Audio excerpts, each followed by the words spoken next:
हाँ जी, तो अब हम स्टार्ट करते हैं आपके साथ नेक्स्ट टॉपिक हमारा ऑर्गेनाइजिंग चैप्टर में। ऑर्गेनाइजिंग में हमने आपके साथ पहले मीनिंग समझा कि मीनिंग क्या है ऑर्गेनाइजिंग का। Now we are moving to the next topic that is process of organising. Organising का जो प्रोसेस है वो क्या है, कैसे काम करता है ऑर्गेनाइजिंग, क्या क्या स्टेप्स हैं। So, the main steps involved in the process of organizing are these 4 steps. आइए one by one in steps को डिस्कस करें कि किस तरीके से ऑर्गेनाइजेशन में ऑर्गेनाइजिंग प्रोसेस को इंप्लीमेंट किया जाता है। सबसे पहले हम क्या करते हैं जी, हम सबसे पहले आइडेंटिफिकेशन करते हैं। What we do, we identify and divide the work. ठीक है, आप आइडेंटिफाई करेंगे यानी कि बिजनेस में क्या क्या एक्टिविटीज हैं जो परफॉर्म होनी है, क्या क्या काम हैं जो किए जाने हैं, उन्हें आप आइडेंटिफाई करेंगे। यानी कि आप ऑर्गेनाइजेशन के पूरे काम को डिवाइड कर देंगे छोटे छोटे एक्टिविटीज में। डिवीजन ऑफ वर्क किया जाएगा। Division of work, identification of activities क्यों किया जा रहा है, सो दैट कोई भी इंडिविजुअल जिसे भी वो काम दिया जाएगा वो ओवरबर्डन ना हो। एक तो ओवरबर्डन ना हो, दूसरा अगर डिवीजन हो जाएगा तो आपको पता है आपको ये काम करना है, आपको क्लैरिटी मिलेगी, और क्लैरिटी मिलेगी तो डुप्लीकेशन ऑफ वर्क भी नहीं होगा। So identification and division of work में हमने क्या किया, हमने ऑर्गेनाइजेशन में जो एक्टिविटीज परफॉर्म होनी है, जो काम किए जाने हैं, उन्हें आइडेंटिफाई किया और डिवाइड कर लिया छोटी छोटी जॉब्स के अंदर। अब आइए जी, पहला हमने स्टेप पूरा कर लिया। Then we move to the next step that is departmentalisation, यानी डिपार्टमेंट्स को क्रिएट किया जाएगा। अगला स्टेप क्या है, डिपार्टमेंट्स क्रिएट किए जाएंगे। अब डिपार्टमेंट्स कैसे किए जाते हैं, देखिए हमने फर्स्ट स्टेप में क्या किया है, हमने जो ऑर्गेनाइजेशन के अंदर जो जॉब्स हैं, ठीक है, उन्हें आइडेंटिफाई कर लिया है। ठीक है, अब वो आइडेंटिफिकेशन के बाद हम क्या कहते हैं, सिमिलर नेचर की चीजें। डिपार्टमेंटलाइजेशन में क्या होगा, सिमिलर वर्क जो हैं या सिमिलर जॉब्स जो हैं उन्हें आप क्या करेंगे, उन्हें ग्रुप कर देंगे, उन्हें ग्रुप कर देंगे अंडर डिफरेंट डिपार्टमेंट्स। ठीक है, अंडर डिफरेंट डिपार्टमेंट्स ग्रुप कर दिया जाएगा एक जैसी चीजों को।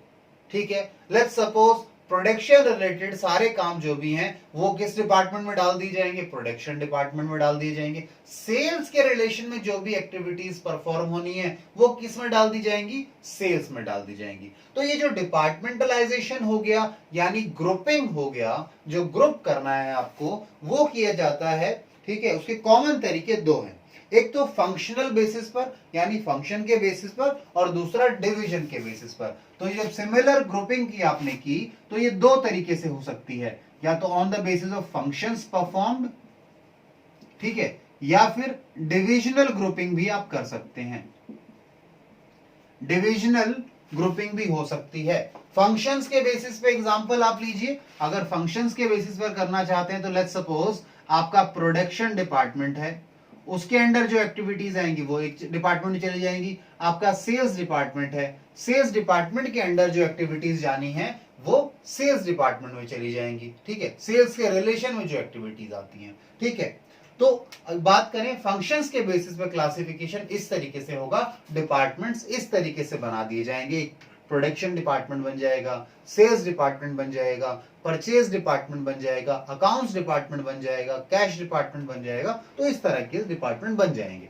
अगर बात करें डिविजनल बेसिस पर, तो डिविजनल बेसिस पर क्लासिफिकेशन कह लो या डिपार्टमेंटलाइजेशन कह लो, तो वो कब होता है, वो तब हो सकता है जब एक बिजनेस, एक ऑर्गेनाइजेशन डिफरेंट प्रोडक्ट्स में डील करती है।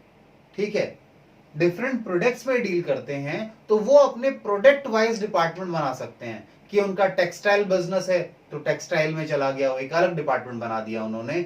उनके पास क्या बोलते हैं, कॉस्मेटिक्स का है, ठीक है, तो एक यूनिट कॉस्मेटिक की है तो कॉस्मेटिक का अपना अलग डिपार्टमेंट हो गया। ठीक है, तो डिविजन्स के हिसाब से आपने जब ग्रुपिंग की, आपने डिपार्टमेंटलाइजेशन की तो उसे डिविजनल बोलेंगे, और जब फंक्शंस के हिसाब से कर रहे हैं। ठीक है, अब डिवीजन और फंक्शन में एक चीज है, अगर डिवीजन के हिसाब से कर रहे हैं आप तो आपको अलग रखना पड़ रहा है। ठीक है, फंक्शन के हिसाब से आपने एक एक चीज रख ली। अब जब डिवीजन के हिसाब से किया आपने कॉस्मेटिक का, तो कॉस्मेटिक के अंदर उनका प्रोडक्शन डिपार्टमेंट होगा, उनकी सेल्स डिपार्टमेंट होगा, तो अंदर सब क्लासिफिकेशन भी करेंगे। ठीक है, आइए जी, तो डिपार्टमेंटाइजेशन से मेरा मतलब क्या था, हमने जो ऊपर डिवीजन ऑफ वर्क किया है, जो जॉब्स असाइन की हैं, उन जॉब्स को, वो जॉब्स कौन सा काम किस डिपार्टमेंट के अंडर होगा, ग्रुपिंग की जाएगी, and that is known as departmentalisation.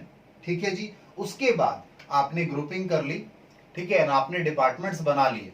ठीक है, अब अगला काम आता है असाइनमेंट ऑफ ड्यूटीज। आप क्या करेंगे, अपने एम्प्लॉइज को, आपके यहाँ जो एम्प्लॉइज हैं, ठीक है ना, डिफरेंट डिपार्टमेंट्स में, प्रोडक्शन डिपार्टमेंट में लोग हैं, सेल्स डिपार्टमेंट में लोग हैं, परचेज डिपार्टमेंट में लोग हैं, इनको आपने अब ड्यूटीज असाइन करनी है।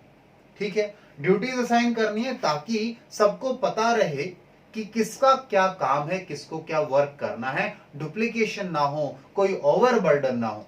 ठीक है, तो असाइनमेंट यानी सबको ड्यूटीज असाइन की जाएंगी, ड्यूटीज बताई जाएंगी हर एम्प्लॉय को। ठीक है, ये ड्यूटीज बताना आप एक तरीके से एक टेक्निकल नेम दे देते हैं, जॉब डिस्क्रिप्शन, यानी आपका क्या काम होगा ऑर्गेनाइजेशन के अंदर, वो आपको बताया जाएगा, ड्यूटीज असाइन कर दी जाएंगी।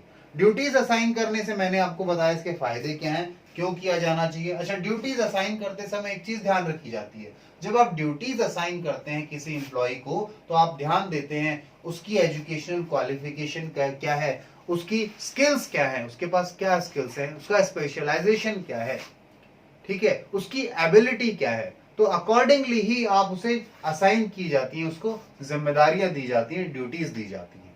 ठीक है जी, चलिए, तो आपने आइडेंटिफाई कर लिया, डिवीजन कर लिया वर्क का, उसके बाद आपने डिफरेंट डिपार्टमेंट्स बना दिए।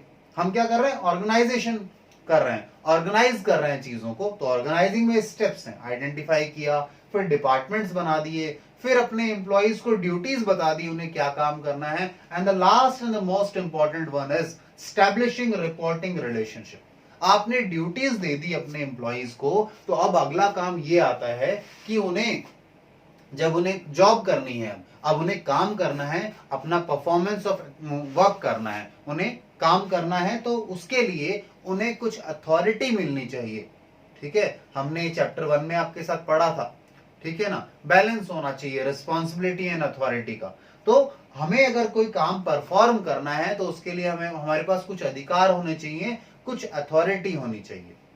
अब तो यहां जो फोर्थ स्टेप है, यहां पर हम क्या करते हैं, हम डिफरेंट एम्प्लॉइज को अकॉर्डिंग टू देयर जॉब हम अथॉरिटीज असाइन कर देते हैं।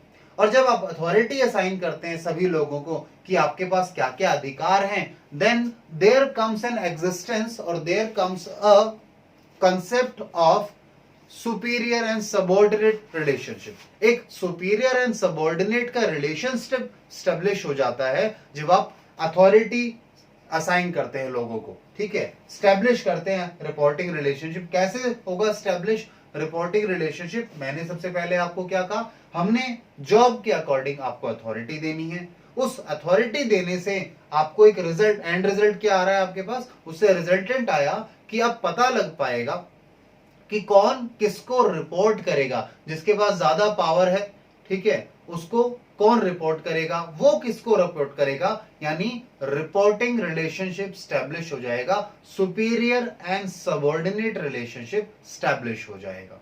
ठीक है, और superior and subordinate relationship establish हो गया तो आप कह सकते हैं कि आपने स्टैब्लिश कर दिया, आपने बना दिया रिपोर्टिंग रिलेशनशिप। क्यों बना रिपोर्टिंग रिलेशनशिप, क्यों, क्योंकि सुपीरियर एंड सबऑर्डिनेट रिलेशन बन गया, और सुपीरियर एंड सबऑर्डिनेट रिलेशन के अंदर सुपीरियर को रिपोर्ट करता है कौन, सबऑर्डिनेट। ठीक है, चलिए, तो ये हमारी ऑर्गेनाइजिंग प्रोसेस है जो कि आपको हेल्प करती है कि भैया आपको ऑर्गेनाइजिंग करना है चीजों को, तो ये 4 स्टेप लेने होंगे। ठीक है, चलिए, तो इन्हें आप नोट डाउन कर लीजिए, इसके बाद हम आगे चलेंगे आप लोगों के साथ, और नेक्स्ट हम आपके साथ जो करने वाले हैं दैट इज इंपॉर्टेंस और सिग्निफिकेंस ऑफ ऑर्गेनाइजिंग। क्या इंपॉर्टेंस है, क्या सिग्निफिकेंस है ऑर्गेनाइजिंग का, वो डिस्कस करेंगे 1 बाय 1। तो इसे आप लिख लीजिए पहले।